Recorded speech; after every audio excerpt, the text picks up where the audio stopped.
At ito, binidyohan ko yung pinaingin natin. Tataniman natin to ng mga prutas, like rambutan, especially nyog. Tapos at the same time taniman natin ng sweet potato at kasaba, mating kayo bilanghoy, saging, kasi matagal pa naman lumaki yung mga nyog.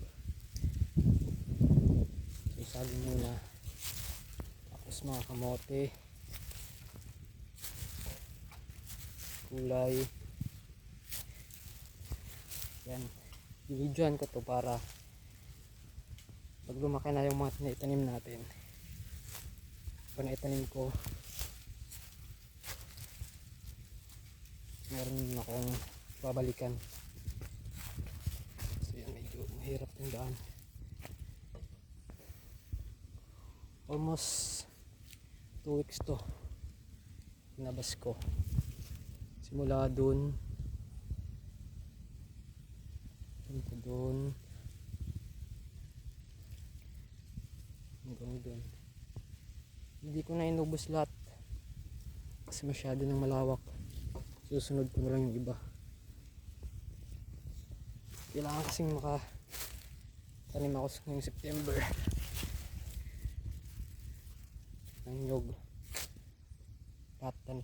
Tataniman natin.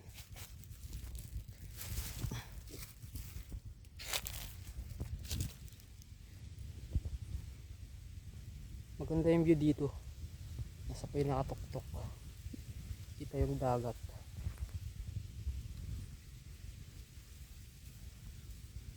So yun guys, konting update lang para may throwback ako once na may naitanim na tayo dito, tsaka malalaki na sila.